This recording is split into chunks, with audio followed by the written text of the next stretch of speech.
एक बहुत अजीब बात हो रही है। गहरे समंदर के वो जीव जिनके बारे में हम हजारों सालों से जानते तक नहीं थे, वो अब अचानक सतह पर नजर आ रहे हैं। तो चलिए आज इसी रहस्य से पर्दा उठाते हैं। तो सवाल यही उठता है कि आखिर चल क्या रहा है। ये गहरे पानी के जीव अपनी दुनिया, अपना घर छोड़कर हमारी दुनिया में सतह पर क्यों आ रहे हैं? और बात सिर्फ आज की नहीं है। इस रहस्य की जड़ें तो आप कह सकते हैं सदियों पुरानी कहानियों में भी हैं। जैसे जापान में एक मान्यता है कि अगर ओरफिश पानी के ऊपर दिख जाए तो समझो कोई बड़ी आपदा जैसे भूकंप आने वाला है। और देखिए, ये सिर्फ कोई सुनी सुनाई बात नहीं रह गई है। पिछले कुछ सालों में ऑरफिश को देखने की घटनाएं वाकई में बढ़ी हैं। 2001 में तो पहली बार किसी जिंदा ऑरफिश को कैमरे में कैद किया गया। फिर 2011 में जो भयानक भूकंप आया, उससे ठीक पहले जापान के तटों पर 20 मरी हुई ऑरफिश मिली। और ये सिलसिला रुका नहीं है। हाल ही में कैलिफोर्निया से लेकर मेक्सिको तक ये जीव देखे जा रहे हैं। ये एक पैटर्न बनता दिख रहा है जो थोड़ा चिंताजनक है। तो इस गुत्थी को सुलझाने के लिए हमें एक सफर पर चलना होगा। एक सफर उस दुनिया का जहां ये जीव रहते हैं, यानी समंदर की उन गहराइयों का जो आज भी हमारे लिए एक बहुत बड़ी पहेली बनी हुई है। जरा इस बात पर गौर कीजिए, आज तक हम इंसानों ने सिर्फ 5% समंदर को ही एक्सप्लोर किया है। बाकी का 95% हिस्सा, खासकर गहरा समंदर, हमारे लिए आज भी एक अनजानी दुनिया है। सच तो ये है, और ये सुनने में थोड़ा अजीब लगेगा, कि हमारे पास मंगल ग्रह के ज्यादा बेहतर नक्शे हैं अपने ही ग्रह के समंदर की गहराइयों से। तो चलिए सतह से शुरू करते हैं। सबसे ऊपरी लेयर को कहते हैं सनलाइट जोन। जैसा नाम से ही जाहिर है, यहां सूरज की रोशनी आराम से पहुंचती है। ये वो दुनिया है जिसे हम और आप जानते हैं, जहां वेल्स, शार्क, कछुए ये सब रहते हैं, और यहीं पर पौधे फोटोसिंथेसिस से अपना खाना बनाते हैं। लेकिन जैसे ही हम 200 मीटर से नीचे जाते हैं, दुनिया बदलने लगती है। शुरू होता है ट्वाइलाइट जोन। यहां सूरज की रोशनी बस हल्की सी छन कर आती है, और वो भी सिर्फ नीले रंग की। और यहाँ के रहने वाले जीवों ने भी इस कम रोशनी वाली दुनिया में जीने के लिए बड़े ही कमाल के तरीके अपना लिए हैं। इस ट्वाइलाइट जोन में कुछ बहुत ही अजीब और अद्भुत जीव मिलेंगे, जैसे कि स्ट्रॉबेरी स्क्विड, जिसकी एक आंख बड़ी होती है और एक छोटी, या फिर बैरल आई मछली, जिसका सिर ट्रांसपेरेंट होता है, मतलब आर पार देख सकते हैं। और हाँ, विशाल स्क्विड को कैसे भूल सकते हैं, जिसकी आंखें पृथ्वी पर किसी भी जीव से बड़ी होती हैं, बास्केटबॉल जितनी बड़ी, ताकि वो घने अंधेरे में भी अपना शिकार ढूंढ सके। तो सवाल यह है कि जब सूरज की रोशनी नहीं है तो इतनी गहराई में रोशनी आती कहां से है? इसका जवाब है बायोलुमिनेसेंस। ये एक तरह की केमिकल रिएक्शन है जिससे ये जीव अपनी रोशनी खुद पैदा करते हैं। मतलब इनके पास अपनी खुद की टॉर्च, हेडलाइट, सब कुछ है। इसी से वो शिकार करते हैं, दुश्मनों से बचते हैं और एक दूसरे से बात भी करते हैं। अब हम और नीचे चलते हैं, 1000 मीटर से भी ज्यादा गहरे।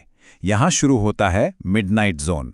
यहां सूरज की रोशनी का एक कतरा भी नहीं पहुंचता। सिर्फ और सिर्फ अंधेरा, जबरदस्त ठंडा पानी और इतना प्रेशर कि वो किसी इंसान को पल भर में कुचल दे। लेकिन हैरानी की बात यह है कि यहां भी जिंदगी है। और इस काली दुनिया के जीव तो ऐसे लगते हैं मानो किसी और ही ग्रह से आए हों। एंगलर फिश को ही देख लीजिए, उसके सिर पर एक लाइट लगी होती है जिससे वो शिकार को अपनी तरफ खींचती है। या फिर येती केकड़ा, जो अपने हाथों पर बैक्टीरिया की खेती करता है और उसी को खाता है। और डम्बो ऑक्टोपस, जिसका नाम डिज्नी के हाथी पर रखा गया है, वो इस मुश्किल माहौल में भी बड़े आराम से तैरता रहता है। अब हम एक ऐसे कुदरती साइकिल की बात करेंगे जो हर रोज होता है।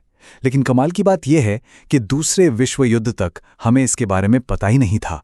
यह हमारी पृथ्वी पर होने वाला सबसे बड़ा माइग्रेशन है, फिर भी हमारी नजरों से बिल्कुल छिपा हुआ।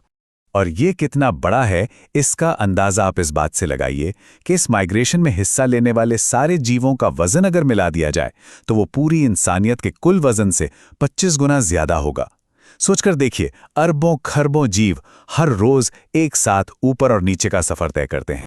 इसे वैज्ञानिक भाषा में डायल वर्टिकल माइग्रेशन या डीवीएम कहते हैं।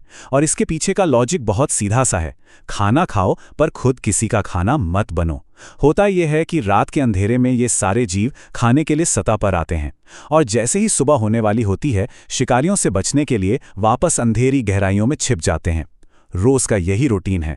ये तो हुई कुदरत की बात, लेकिन अब जो हो रहा है वो बिल्कुल भी नेचुरल नहीं है। ये रोज वाला ऊपर नीचे का सफर नहीं है, ये एक जबरदस्ती का माइग्रेशन है। एक वन वे टिकट जो इन जीवों को सतह की तरफ धकेल रहा है हमेशा के लिए। इसकी सबसे बड़ी वजह है ग्लोबल वार्मिंग। हम जो भी एक्स्ट्रा गर्मी पैदा कर रहे हैं उसका 90%, जी हाँ 90% हिस्सा हमारे समंदर सोख रहे हैं।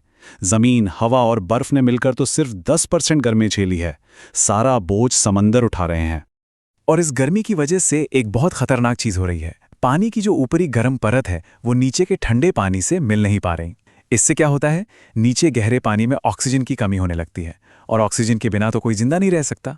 तो बेचारे ये जीव सांस लेने के लिए अपने घर को छोड़कर सतह की ओर भागने पर मजबूर हैं, और सतह पर वो शिकारियों का आसान निशाना बन जाते हैं।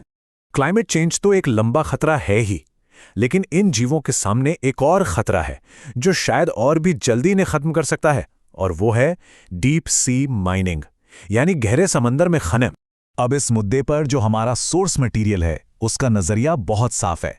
सोर्स का ये कहना है कि कुछ बड़ी कंपनियां और नेता सोना, चांदी और दूसरे खनिजों के लालच में गहरे समंदर में खुदाई पर जोर दे रहे हैं। सोर्स के मुताबिक इससे वो अनोखा इकोसिस्टम तबाह हो जाएगा जिसे बनने में लाखों साल लगे हैं। और यहीं से एक बड़ी लड़ाई शुरू होती है गहरे समंदर के भविष्य को लेकर। एक तरफ वो हैं जो इसे बचाना चाहते हैं, और दूसरी तरफ वो जो इसका फायदा उठाना चाहते हैं।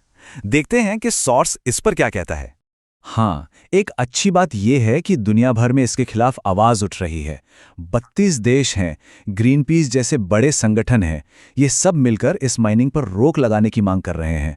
लेकिन दूसरी तरफ कुछ सरकारें और कंपनियां हैं जो इसे जल्द से जल्द शुरू करवाना चाहती हैं। सोर्स में ग्रीनपीस की एक पिटीशन का जिक्र है जिस पर 30 लाख से भी ज्यादा लोगों ने साइन किए हैं। इस पिटीशन की एक ही मांग है कि इस डीप सी माइनिंग को शुरू होने से पहले ही रोक दिया जाए। और आखिर में सोर्स अपनी बात महात्मा गांधी के एक कोट के साथ खत्म करता है। दुनिया में हर किसी की जरूरत के लिए बहुत कुछ है, लेकिन किसी एक के भी लालच के लिए नहीं। ये एक बहुत ही पावरफुल बात है जो हमें सोचने पर मजबूर करती है कि बात हमारी जरूरतों की है या हमारे लालच की, खासकर तब जब हमारे ग्रह का भविष्य ही दांव पे लगा हो।